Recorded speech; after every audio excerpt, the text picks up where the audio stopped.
Welcome everyone. This session will include military JST basics and initial analysis and map. Now to start off, again, I want to thank our co-presenters, Alyssa Albright from CalVET, CalTAP, Janelle Brekke from Norfolk College and the California Map Initiative, Eileen Crutchfield from Monterey Peninsula College, Jenny Frank from Bakersfield College, Melissa Mayfield from Bakersfield College, Heather McClenahen from Chancellor's Office, and Dr. Marshall Thomas from California State University System, along with special thanks to our IT support, Jason Caceres, and our California Map Initiative Success Manager, Chelsea Madara.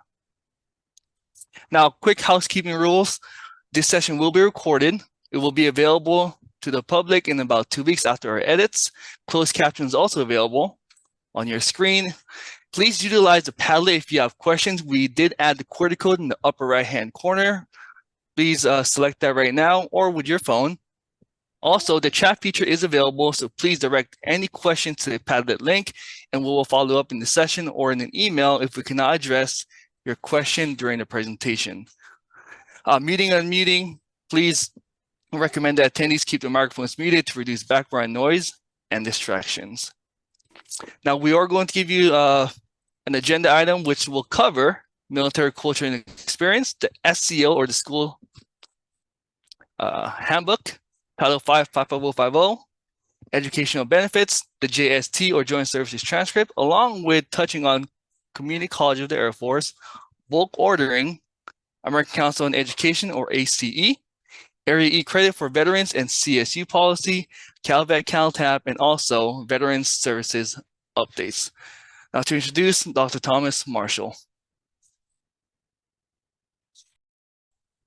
Good morning, everyone.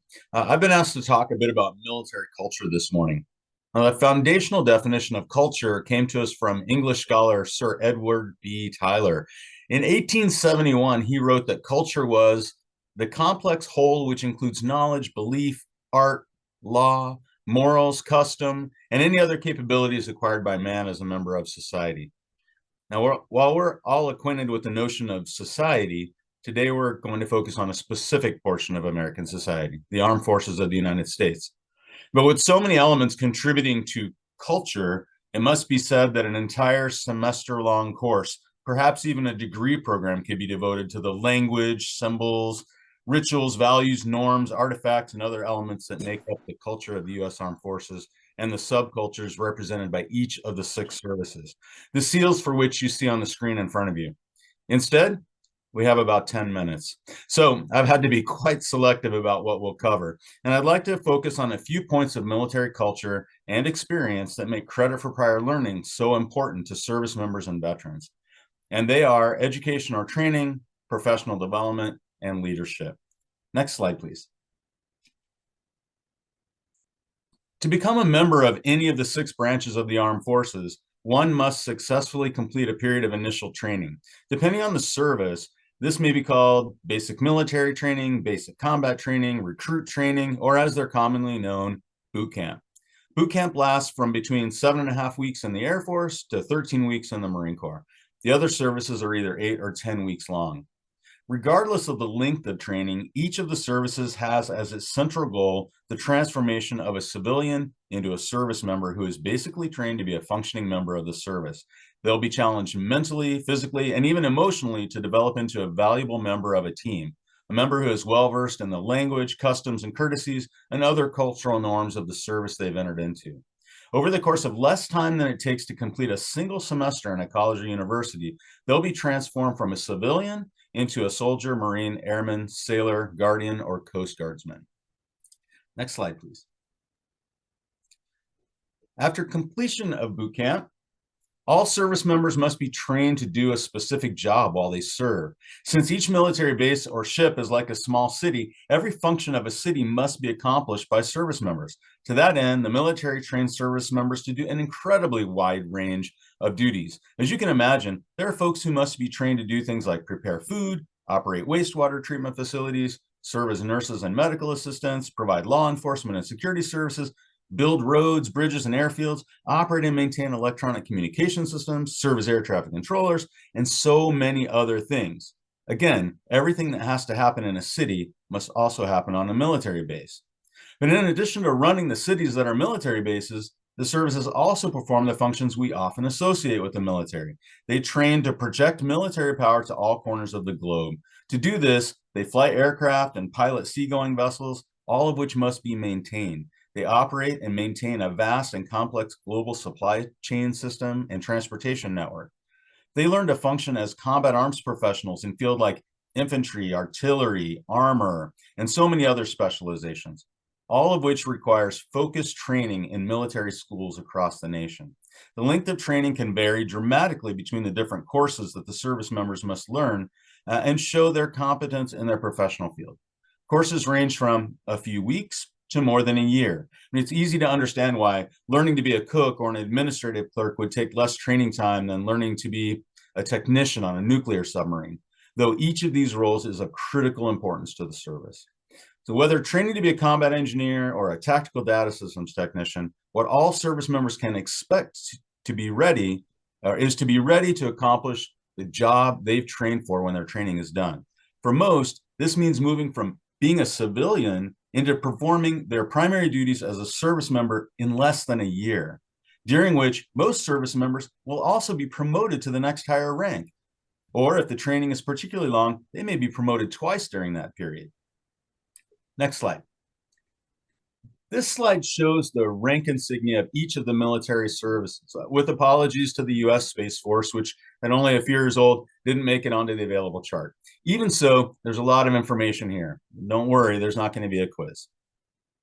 Today's discussion focuses on the enlisted members of the armed forces, which are shown on the left chart, as they're the folks most likely to attend a community college or university after completing their service and returning to the civilian world. There are 9 levels of enlisted ranks in each of the services, which are denoted for pay purposes as E1, E2, E3, and so on up to E9. Here they're organized into columns on the screen. And you can see on the chart that each service has a different name for their enlisted pay grades, such as private, seaman recruit, corporal, staff sergeant, chief petty officer, sergeant major, with a bunch of other names in between. Most people who enlist in the military begin their service as an E1, or if they have some college or other training, maybe an E2. Promotion to E3 is typically driven by the time someone who has spent in the service. And by about 18 months in the service, most people will have been promoted to E3. Each time a person is promoted, it's expected that they will serve as leaders through assignment or example to those who are a lower rank. Promotion to E4 is usually not automatic. Instead, service members are promoted based on their performance evaluations and a variety of other measures like physical fitness tests, rifle range scores, and professional development activities and education. And some never move beyond E3. In the Marine Corps, we unofficially, of course, call them terminal lance corporals, as they serve at that rank until they leave the service at the end of their 4-year contract.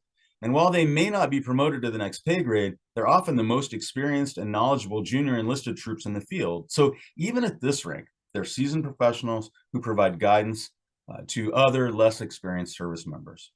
Now, for those that do get promoted to E4 and beyond, the expectation is that they will serve as leaders in their fields and may go on to become official instructors at the training institutions they attended, or become recruiters or drill instructors to recruit or train those who choose to enter the service. Often these special jobs are assigned to service members after about 4 years of service. Yes, at about 4 years of time in the service, they're leaders who are training those who follow them into the service. They're the crew chiefs guiding teams of aircraft technicians. They're the guards of bases and embassies around the world. They're the supervisors of the service members who prepare meals for hundreds of troops, and they ensure that units serving abroad have all the supplies they need to complete their missions. At times, they're men and women who lead others into combat, the people who may have to make literal life and death decisions for themselves and those they lead. So when they leave the service, you can imagine how much different their lives become, especially those veterans we serve at colleges and universities. They come to us with years of experience and training. They come to us having been instructors, both formal and informal. They've been, as is the custom and culture of the military, leaders. So what must that be like? What must they think when they learn that to get a bachelor's degree, it will take them more time than it took them to do all the things they accomplished in 4 years of service? And of course, only upon completing their degree can they hope to get started in their career. Often at the bottom rung of the professional ladder all over again. Next slide, please. So they're left asking a lot of questions like these. If I can go from being a civilian who knows very little about my service to being a supervisor and trainer in less than 4 years, why does it take so long to get a bachelor's degree? I'm already several years older than my classmates and have far more life experience. Should I even pursue this path? Is it worth it? I learned so much during my time in service. Doesn't that count for something? And of course, who can help me with this? All of these are relevant and important questions. The reality is that some training in the military will not have college course equivalency. I mean, we don't have programs in bomb disposal or field artillery, nor should we. But there are so many veterans that have attended fantastic courses offered by the military that we can evaluate and find similar courses to grant credit for. For example, very few institutions do as good a job as the military in foreign language training. Many veterans have experience in public speaking and leadership, and these are certainly low-hanging fruit in the credit for prior learning world. Service members and veterans bring with them the skills and knowledge built into the culture of leadership and learning. What's left to be seen is how our colleges and universities, how we will work with veterans to determine how we can best help them receive credit for what they've learned through education and experience, so they can shorten their time to degree as appropriate and then move on into the fulfilling careers they aspire to. So I appreciate your attention to this important issue, and I'd like to turn over the rest of our session to the rest of the team. Thank you. Thank you, Dr. Thomas. Now we have next Eileen Crutchfield to talk about School Certifying Official Handbook and under prior credit for those utilizing educational benefits. Eileen? Good morning, everyone. Thank you, Calvin. As the lead SEO here at Monterey Peninsula College, we work together with our counselors to make sure that our students, the veteran students, are awarded credit for prior learning accordingly. It is important that our counselors meet with our students and evaluate their prior credits and grant them credits accordingly. And as you know, it is important that we, as the school employees, that we want our students to maximize their entitlement, because 36 months may seem like a long time, but it really isn't. So with that, with compliances, it's very important that if you have not gone through a compliance survey, they really do check for everything. I just went through one this earlier in January, and they did review credit for prior learning or other, not only from the JSTs, but from other schools, and making sure that our students are maximizing their entitlements. It is important that we also make every effort to obtain our students' transcripts. I know I am one that requests the JSTs for our students.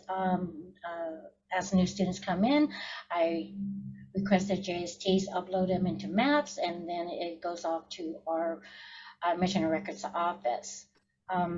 Again, it's our compliance surveyor do review our credit policies, making sure that it is in our course catalog. And I know I work diligently with our administration to make sure that is stated in our catalog. Thank you. Wonderful. Thank you, Eileen. Also, we appreciate you sharing the experience on those VA compliance visits. I know we were at WAVE just a couple of weeks or months ago, and a lot of the institutions that are in the MAP cohort and outside have shared their similar stories, so I appreciate that. Up next, we have Janelle Brekke to discuss Title V, Section 55050. Thank you, Calvin. And thank you, Eileen, for explaining the federal guidelines of credit for prior learning as it relates to our service members. Now, on that topic, we wanted to bring your attention to Title V. Title V, Section 55050 of California state law plays a crucial role in addressing the credit for prior learning within the state's educational framework. The statute provides guidelines and regulations for recognizing and granting academic credit for prior learning experiences, including but not limited to military training, work experience, and other non-traditional learning avenues. The law outlines the standards and procedures necessary for educational institutions to assess and award credit for these learning experiences, ensuring a fair and consistent approach in evaluating and acknowledging diverse forms of prior learning within our higher education system.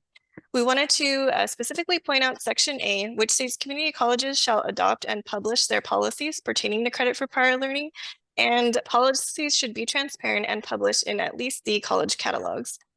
Let's see, Section D is on the slide. Okay, so Section D states colleges should consider credit recommendations of the American Council on Education pursuant to Ed Code Section 66025.71. And next slide, Calvin.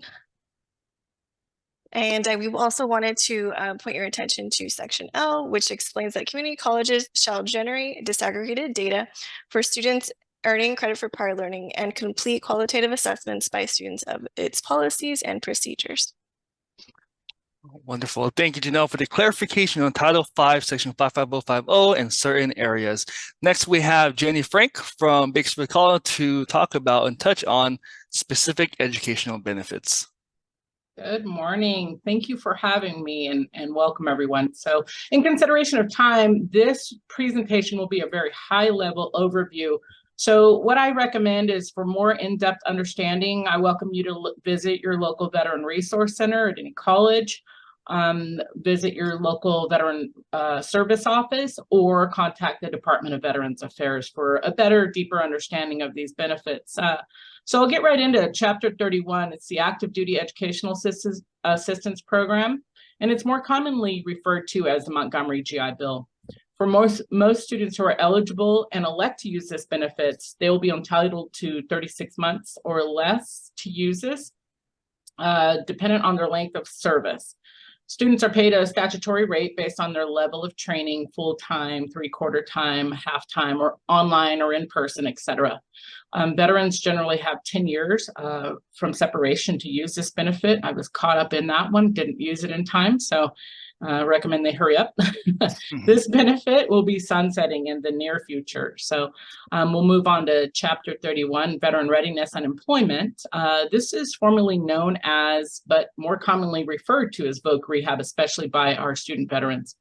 The service member must apply for this benefit, and it's based on service-connected disability. So the veteran must have a 10% service-connected disability or more, and the character of discharge when they are separated must be above a dishonorable.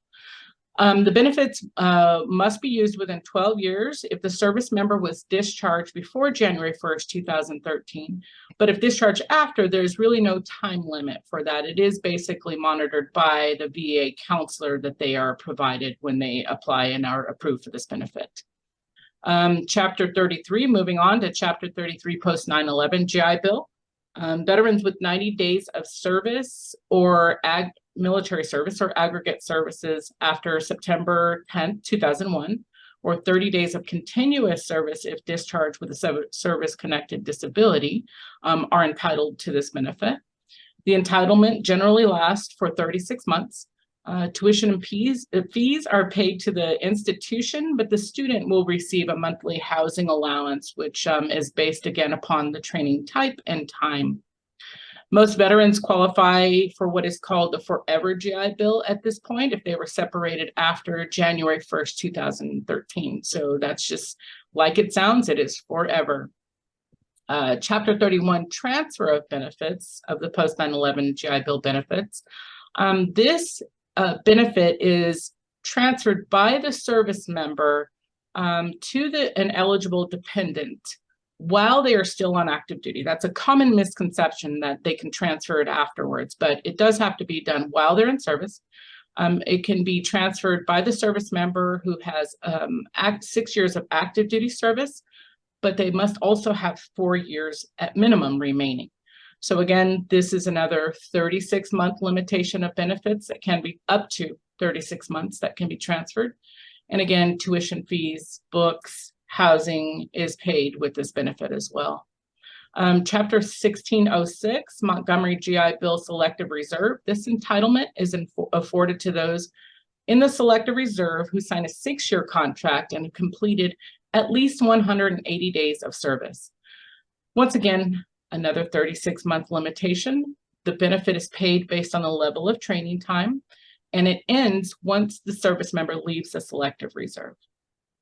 And finally, Chapter 1607, the Reserve Education Assistance Program, or better known as REAP, also has 36 months of benefits offered to the service member of the selected reserve, individual ready reserve, and National Guard who are called to active service as a result of a declaration of war or a national emergency.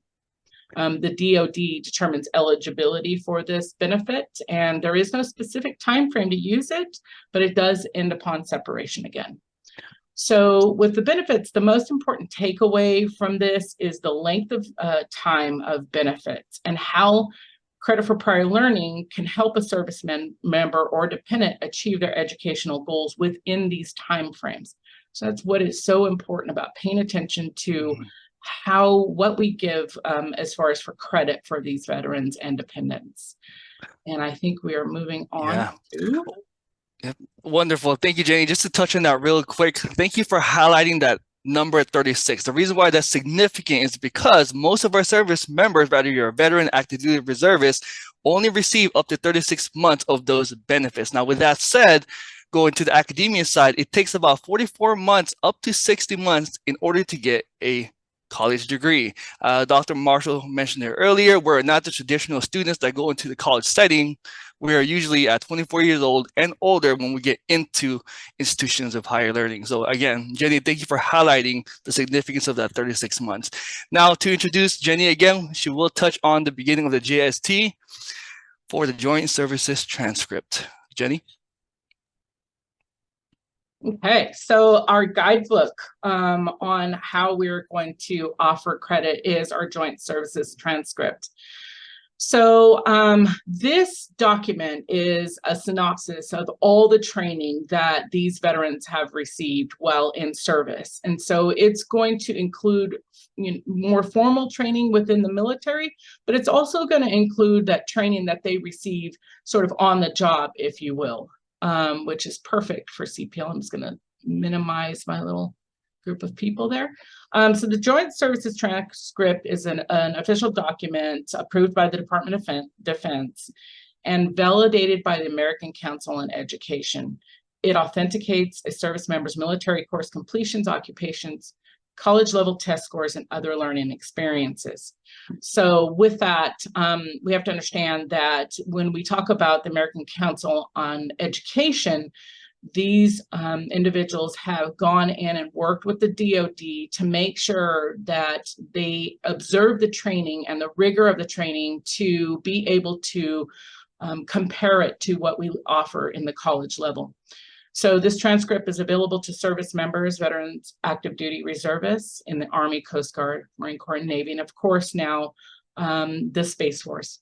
It is widely accepted by more than 2,300 colleges and universities. It is truly a transcript of what the veteran or the service member has done in their military service. Whoa, that went quick. I think you're moving me on, Kelvin. It skipped. There we go. To this point, ACE has provided over 5,600 credit recommendations based on the information in the JST, making it a valuable tool for service members seeking academic credit. If you have at all crosswalked any of the ACE recommendations, you will see that many of those courses recommendations relate to what you offer at your institution. Notably, the JST is available free of charge, with the vast majority, 98%, accessible electronically, enhancing the convenience for the users. You can assess the JST through the following link, and there is a link there. And we always here at Bakersfield College advise our students to retrieve their JST, and we are required by legislation to assess for credit for prior learning. So the Joint Services Transcript is a standardized document summarizing the military training, as we mentioned. It contains information about the courses, occupation, other professional experiences. For instance, I was a welder when I served in the Marine Corps, and a lot of that, what I learned in the Marine Corps, would translate to current courses. Its primary purpose is to help the service members obtain college credit for their military training, of course. The JST provides a detailed record of military educational experiences for academic and career advancement. And that is the most wonderful thing about credit for prior learning and the progress that we've made from the time that I separated from the military to now, as there's so much more recognition for this non-traditional education. It assists in translating military training into potential academic credits applicable in civilian education programs. Okay, so each joint service transcript, hopefully many of you have seen one in person, but it provides the personal service for the member information or personal service member information. Military course completions are listed with full descriptions and credit recommendations, which is a wonderful way to make it a little bit easier to understand how one set of terms relates to another as we get through. Sometimes we use language that is different than what we use locally here, but it does transfer over. Military occupations with full descriptions, skill level, and credit recommendations. College level test scores, including CLEP, DSST, and NC PACE. Other learning experiences encompassing additional completed courses not yet evaluated for college credit by ACE, a complete summary page, education completions, which include degrees, certifications, licensures, and apprenticeships if applicable, and additional academic course completions. Thank you, Jenny. Now, to continue in the JST, there are 4 specific monikers that we're going to look at while reviewing the JST. There's the ACE ID, there's the credit recommendations, the semester hours, and ACE credit levels. Now, with that said, what we look at in MAP when we successfully parse the JST are the credit recommendations. And these are the specific recommendations that we utilize to make articulations and crosswalks to your institutional courses with your curriculum. Now, to break down the JST, we have 2 types. Jenny did mention earlier, 98% of the JSTs will be available via electronic. So once that student or institution orders the JST for that student, the recipient will be the college. Also, students have the ability to review their own JST without it being the official document. Now, to break down the JST specifically, every service member will have a branch seal on the upper left. On the top right, as Dr. Marshall discussed earlier, and Jenny, is the American Council on Education, which we will briefly discuss in a later slide. Also, is the service information from the name, social security number, rank, and status. Now, this is significant because under rank, you will see the last rank that that specific service member was discharged at. In addition to that, you get the status. So the status is also significant because if you're considered a veteran, you will always get that status of separated. Now, if you are active duty or still serving, it will say continuous or active duty, etc. The reason why that's important is because not every single military course and experience annotated here on your JST will have your full scope of your military courses and experiences. With that said, JST.DODED.MIL does recommend that if you are active duty or reservist and you are missing specific ACE IDs or credit recommendations under your military courses or your experiences, to please notify them and they will update accordingly. On the right-hand side, as I mentioned earlier, the recipient will be the institution that they send them to. On the right-hand side, you will see 2 bars. The first one will be military courses, and then right below it will be military experiences. On the left-hand side, you will see the ACE exhibit information, which includes the ACE ID, the dates the course was taken, in addition to the service levels, and also the number of units in semester hours. Right below that, you'll also get 2 specific dates. The first one will be the ACE faculty review date and also the administrative adjustments to the course data. On the right-hand side, again, I mentioned the recommendation value and also the level of credit. Now, on the first slide, I mentioned the military courses. Now you will see the military experience. Again, on the left-hand side is just an example of how that will be, on how rigorous and how much information that HM hospital courseman for this specific service member as an example.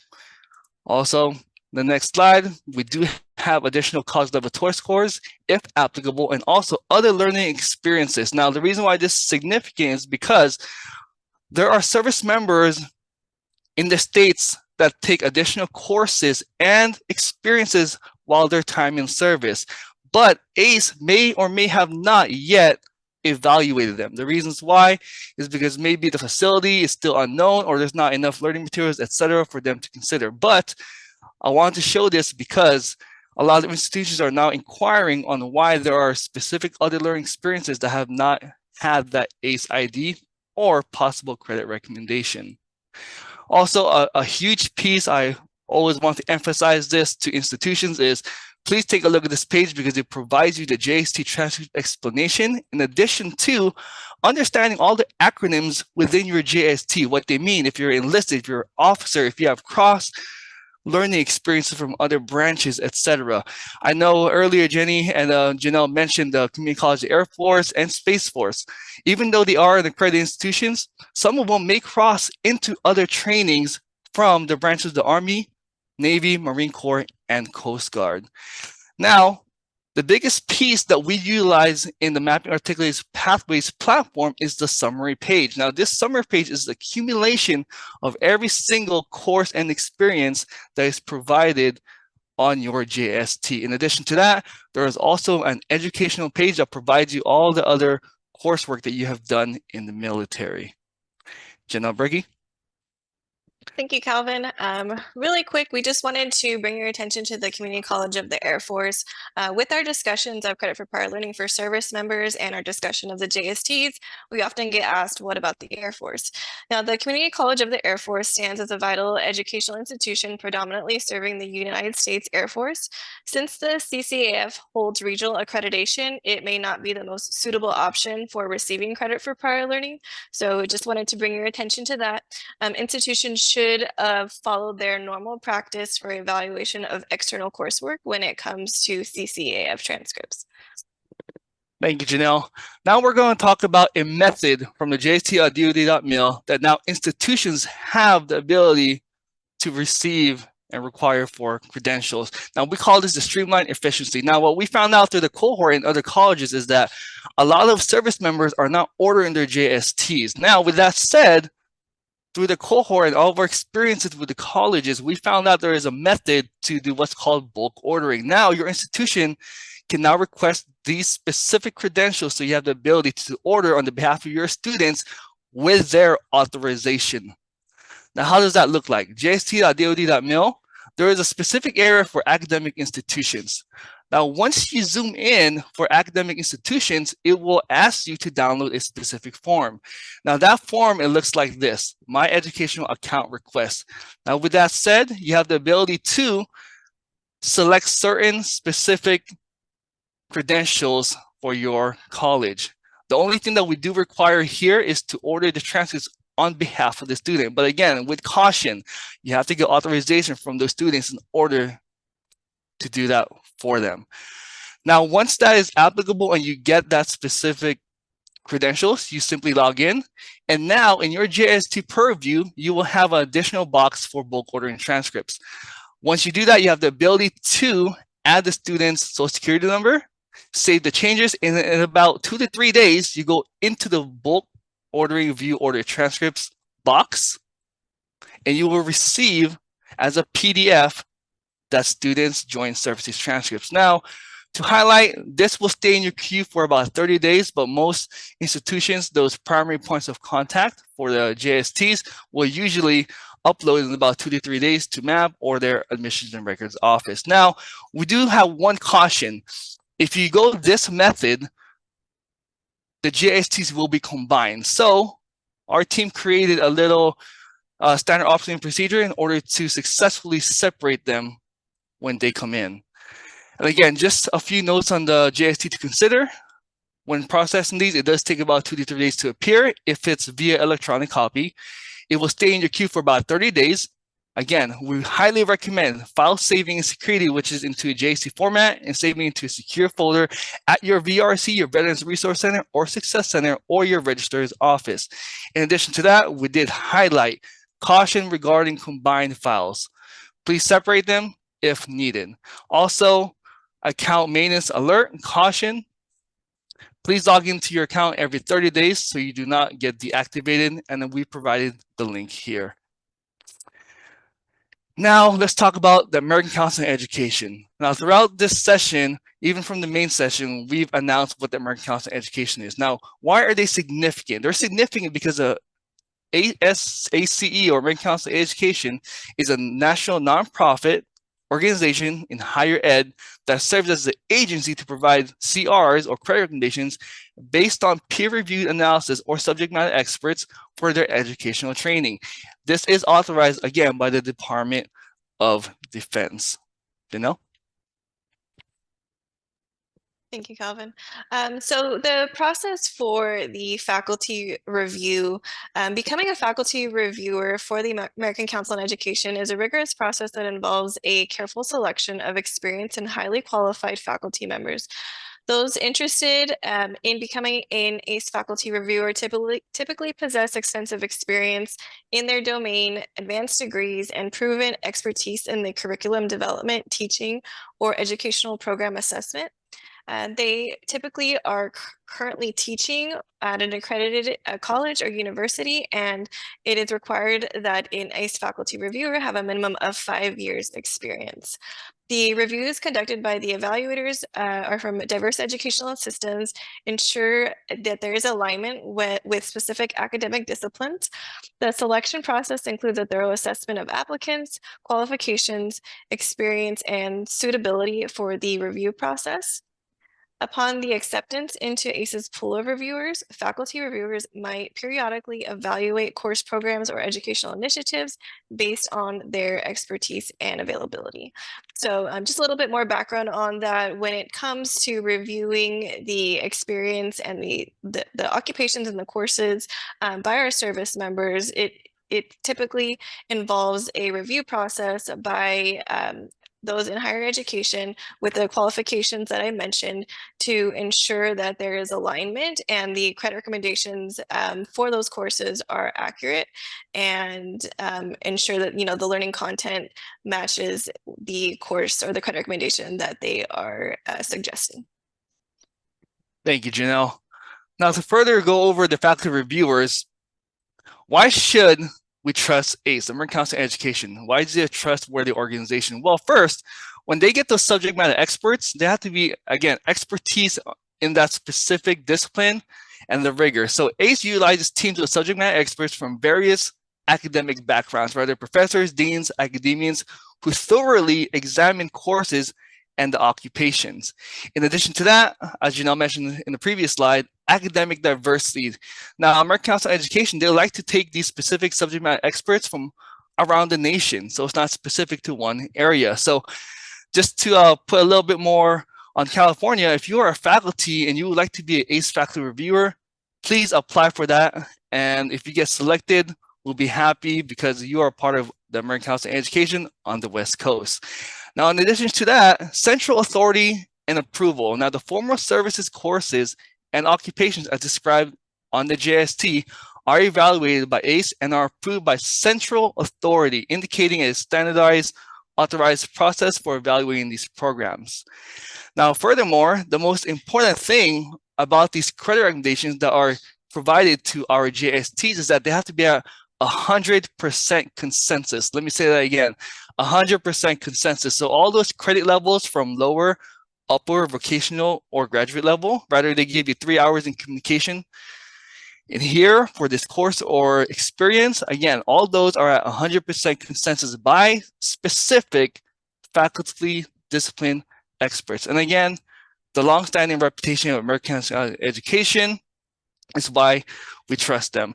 Now, we want to highlight ACE faculty reviewers here because in MAP, there's an opportunity to align your specific course to the American Council on Education. Now, when you do that in MAP, let me just remind you that a lot of the military information, all the materials that they give you are limited because of security reasons. So even though they provide you a credit recommendation in specific numbers, a lot of the information that you're going to be crosswalking from your course description to your SLOs to what you're looking at in the American Council on Education exhibit, again, they're limited due to the purpose of the military restrictions of materials that they provide to the public. So again, I want to highlight that because we're going to receive those questions, but in order for us to reach out to our faculty and evaluators and counselors, please reach out to us for additional information on that. Janelle, Brekke? Thank you, Calvin. So we wanted to show you an example of an ACE credit recommendation. The credit recommendation is a unique identified number assigned by the American Council on Education. This specific ACE ID represents a course for naval personnel titled Combined Fire Controlman. Through the evaluation process by the ACE faculty reviewers, naval personnel that completed this course under this version would have these credit recommendations listed on their JST. If we hover over the credit recommendation of 4 hours in electronic circuits, you will be able to see the related competencies found within this credit recommendation. For comparison, on the right-hand side, you can see how these related competencies may compare to the course content found within a California Community College's course outline of record. Thank you, Janelle. We have next Melissa Mayfield to discuss Area E and the CSU policy. Well, good morning. And in echoing what many of my co-presenters were talking about in maximizing that 36-month benefit our service members are using, we want to make sure that we're giving our veterans the Area E credit that they deserve. And so some samples of that at the California Community College is either a course-to-course articulation or a satisfaction of the Area E. So for an example, at Bakersfield College, we award 3 units of health education, which is an approved Area E1 course, as well as a CSU Area E, along with 2 physical education courses. Similarly, you can see that Riverside Community College District also awards health science for 3 units and 2 separate kinesiology courses, movement courses, satisfying their Area E1 and E2. Monterey Peninsula College decides to satisfy the requirement by satisfying the Area E for their general education pattern, as well as the CSU general education Area E. And it does notate that at this time, the UCs are not recognizing military credit. But one thing that we're thankful of is the CSU's credit for prior learning policy. That's their Executive Order 1036. That aligns with the military training or boot camp satisfying Area E at the university level. They do notate, though, that some health courses may not be waived for students that are pursuing a teaching credential. Also, that is important that, as you noted on the joint service transcript, all of that training is listed there and documentation must be submitted.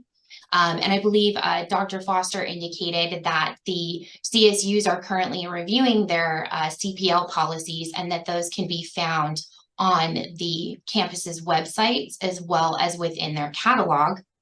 And that it's notated at the CSU that any credit that's awarded is notated on that student's academic record as military training. Thank you, Calvin. Thank you, Melissa. Now we have Alyssa Albright from CalVET, CalTAP.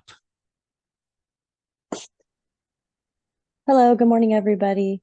Thanks for having me. I just wanted to kind of just switch gears a little bit and tell you about who we are and what we do. So Department of Veterans Affairs, the Transition Assistance Program, we are a free resource to service members and student veterans and their families. Our mission is to connect veterans of all eras to their federal and state benefits in all milestones of their lives. So the way that we do that are through the different resources that we have available to you. We have a core curriculum. This is, that CalVET home loan that we could talk to you about, the dependent fee waiver. We also have an educational resource, all those great things that Jenny Frank was talking about, talking to you about how the tips and tricks of how to stretch those things out. Employment resources. So we could talk to you about that military jargon that's on your resume and transforming that into civilian terms, interview tips. This is for dependents as well. So feel free to reach out to us about those. And then we have entrepreneurship resources available to you. This is if you're interested in starting a business as a veteran, where to get started. So reach out to us. And then lastly, we can help campuses for those that are faculty that are not familiar with working with veterans. We could talk to service providers around a cultural competency with working with veterans. So Alyssa Albright, my contact information will be at the end here. Feel free to reach out to us. Thank you so much. Thank you, Alyssa, for providing those resources. We appreciate it. Next, we have Heather McClenahen. Hi, good morning, everyone. Heather McClenahen with the California Community College Chancellor's Office. I'm the Veteran Specialist. A few updates for you this morning. If you are a new person in your Veteran Resource Center or your VRC, I am the point of contact at the Chancellor's Office, so feel free to reach out to me. I believe everyone has my email address in the slide deck, and I'm happy to meet one-on-one to go over funding or answer any questions. Even if you're not new to a VRC and would like to connect, I'm always available. The next update, if you're not on our Vet All listserv, please join that. You can look at the Chancellor's Office website to view the instructions on, on how to add yourself. It's very important. That's where we send all our communications out, memos, guidance, and such related to veteran services. Next update for professional development. We currently have a VRC survey that just went out about a week or two ago. So hopefully you've all received that link. If you have not, please reach out to me and I can send that to you. It is required for all veteran resource centers and the California community colleges to take that survey. It's due on November 17th. Next update, we have our VRC minimum standards. So those are currently in the approval process. We have spent the last 6 months updating those, going throughout the state, getting feedback on what the field would like to see on the new standards. So those are in process. We're happy to announce that CPL evaluations and all that language is included in the new minimum standards. Next slide. Also, we're excited that we've been partnering with Alyssa, the CalTAP program. We have updated or sent some submission for updates to the curriculum for Education Module 3. We are going to be included CPL information in that as well. More to come on that. And then next up, the Veterans Symposium. I do not have a date for that, but it will be in person, Southern California, sometime next year. So we're just continuing to work on securing a venue. We have multiple partners, so it's going to be a little bit of a bigger event next year. So we're getting really excited for that. So again, if you're not on the Vet All listserv, please do so you can receive the announcements for that. Last update is the I Can Go to College website. So I can go to college.com. That is our outreach website with information for enrolling at a California community college. We are excited about having new veterans outreach materials. So those are in process. They will be out shortly. And we will have versions of that colleges can edit with their own contact information and digital format. And then the last update, if you are not currently attending your veterans regional meetings, we really encourage you to do so. You can look at the contact information. These are all our regional reps of the 10 regions. You can also reach out to me if you do not know what region you are in, and those are really great informational meetings to connect with your peers and other veteran resource centers. And there are a number of them also include CSU, UC, private college partners. So those are not just for California community college colleges. So, all right, thank you so much. I think we're on time. I appreciate it. Thank you, Heather. Now, the last piece that we have are our resources, and also if you all can take a picture of this. We have our emails available. Whatever specific resource you need, please email them, as Heather just mentioned, or Alyssa Albright, Dr. Thomas, the rest of the co-presenters here. And then lastly, we do have in the last 30 seconds. I'll leave this up for the next 10 seconds. Please take a picture or save it or screenshot it. And we'll move on back to how to navigate to the main room. Now, there is going to be a quick 5-minute break before we go into another session. Please, I do want to highlight on the bottom right of your corner, if you select leave room, do not leave the meeting, leave the breakout room so you go back to your main room, and then we have another opportunity to select the next session.